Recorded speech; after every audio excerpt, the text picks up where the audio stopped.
Happy Wednesday bayang kalista, nagbabalik na naman po Kid Abata para bigay ng giyang yung Merkules, April 29, 2026. Ang pinakabangan na lahat, carry over po ng Peak 5 at Peak 6 ngayong gagawing Merkules, no? Ngayong araw gagawin. Sa Biyernes naman yung winner take all na 6.9 million plus, parang ganun. So, race 1 pa lang, peak 5 na. So, dun makakarga yung carry over. At yung race number 2 natin, peak 6, no? Doon naman makakarga yung carry over. Tapos, tigyan nyo na lang kung yung mga ibang carry overs kung saan makakarga, no? Yung, like yung Super 6 natin, Pentapecta, and so on. Yun. Medyo maraming kabayo po, bayang karista. Lahat ng distansya natin 1400 meters, 12 runners, 11 runners, 14 runners. Grabe, para pong continuation po ng Jackie's Day. Kung ano po yung nangyari ng maraming carry over nung last Sunday sa Malbar. Ganun din po halos yung mga tatakbo, no? So may mga mangilan-ngilan na nagkahalo-halo, okay, nagsama, yung iba naman bumaba. So, good luck, hinahinay lang. Ito ang karerang hinahinay lang, bayang karista. Kung gusto nyo, exotic lang po antayan natin. Bakas-bakas, kaya tigit 300, tig 400, tapos pagkatapos nun, wag na muna. Pati sa Biyernes. Katingin ko po, mahirap mo talaga tumama at ngayong Merkules at saka sa Biyernes. Swerte na lang po kung matatapat. Okay, good luck. Start na po tayo, bayang karirista. Race number 1, yan, peak 5 carry over kagad. Pentapecta, carry over dito rin. 596,000 yung peak 5.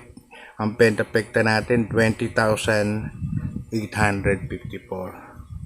Dito meron kagad tayong 13 runners para sa race number 1. Puro maiden to, kaya dito pa lang po medyo magulo na.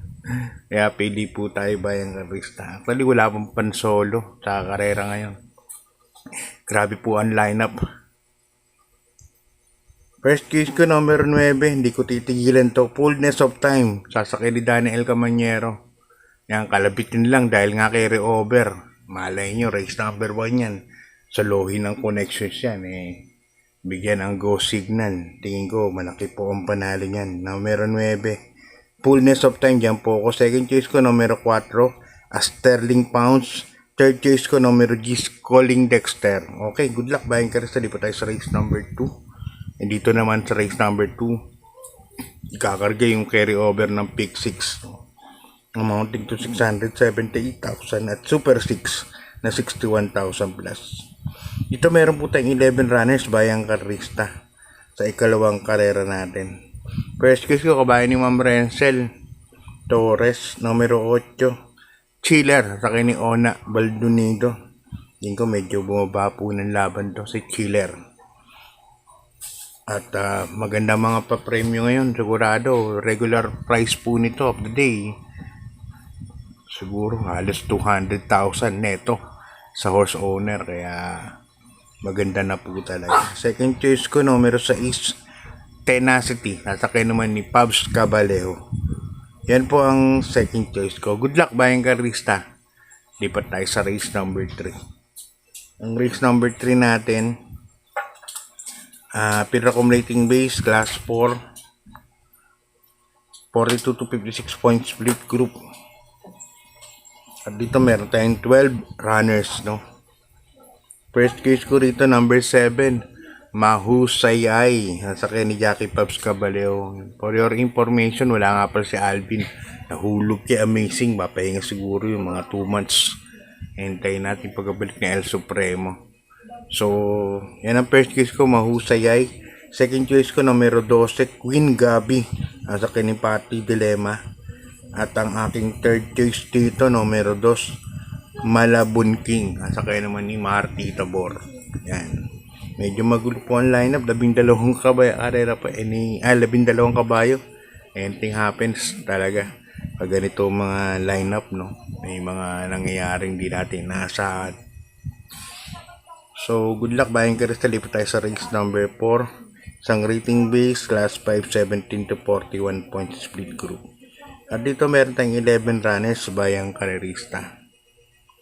First choice ko rito, numero 10, Take a Chance. Sasakyan ni Jackie Tanggol de la Cruz. Yan, kabayan ni Ma'am Renzel Torres ulit. At sana bumalik yung dating kondisyon nito na mabilis po sa gate. Para sa akin, bandera po ito kung ganun pa rin siya kabilis, no? Numero 10, Take a Chance. Second choice ko, numero 1, Lady Bagred. Sasakyan naman ni Jeff Sarate. Yan, JT Sarate. Alam ko nanalo nakaraan to eh. Si Lady Bagred dihado. At maglalagay ako ng third choice. Numero 9, Barek na. Sasakyan naman ni Jeff Pakaykay. Kaya 10-1-9 po ako para sa race number 4. Good luck buying karista. Lipat po tayo sa race number 5. Isang rating base class 3. Ito mataas ang grupo. 57 points to 70 points. Naku, mali na naman ako. Malamang may basher na naman ako nito. First choice ko, numero 11. Ulitin ko numero 11. User. Nasakyan ni Jackie JB Hernandez. Yan po ako. Nagkamali po ako ng bilang dito. Sa isa na malabo po mata. Hindi po perfect yung tao. At numero 11 po ako, User. Nasakyan ni JB Hernandez. Napakainan ng tinakbo po last time yan. Tinali niya si Ready to Race It All. Nung nandun ako sa Malbar. Para sa akin, tingin ko makakaulit. Sila pa rin naman halos ang kalaban. Second choice ko, numero 5. Frugality. Sasakyan ng Christian Pilapil. Kaya dito, 11-5 po ako. User. Sa mga gustong sumolo. So, pwede na solo yan. Numero 11. User. Tapos, protection to Frugality. Good luck buying crystal. Lipat tayo sa race number 6. Penultimate race. Isang rating base class 4. 42 to 56 point split group. At dito meron ng 12 runners bayang karerista. Actually, dito sa karer na to, si Manganta na. Tinalo na po ni Andy Byrne to sa last race last Sunday. Kaya ang problema lang, nandito na po si KYE, si Kai, na nanuknukan po ng bilis. Tingin ko, mapapabor po kay Manganta na. Kaya para sa akin, susuluhin ko na po yan, Manganta na. Nagsalbing batak lang po, nagpagpag lang po ng kalawang nakaraan to, sakay ni Jeff Sarate. Pangit numero pa nung nakaraan to, numero 1. Ngayon, nasa gitna na po, numero 5. Kaya sa lahat ng karera, ito yung pinaka, ko. Tingin kong medyo lamang sa akin. Namanganta na. Saka si User siguro, kung titipid kayo, pwede sa Loy. Okay, good luck buying crystal. Lipat tayo sa race number 7. Isang rating base last 4. 42 to 56 points split group. At dito meron tayong 14 runners. Full gate po tayo rito bayang karerista. Ito magulong karera. Ang ating last race. Race number 7. First choice ko rito numero 11. Feel the Burn. Pati Ramos Dilemma na po ang sasakay. Nakaraan, kala ko nalo na po ito eh. Ang lakas na po ng remate. Dumating din ng tersero pero maganda na po yung tinakbo. Unang takbo niya after bakasyon. Tingin ko baka nagpagkalawang din to. Second choice ko numero 13, imported, Lady Sabine. Saka kami ni JL Segud Jr. At maglalagay po ako ng third choice. Kabayo po ng Team Maceda. Numero 12, Freedom Lover. Yan. Bayang Karista, hanggang dito na lang. Advice lang po. Sa mga hindi ba nagbabayad ng kuryente sa Abril, tabi nyo na muna po yung pagbayad ng kuryente natin bago po tayo maglibang-libang, no? Para at least safe na po yung magbayad ng kuryente, lalo ngayon super taas po ng mga billings natin sa Meralco. Okay, God bless po. Ingat po. At maraming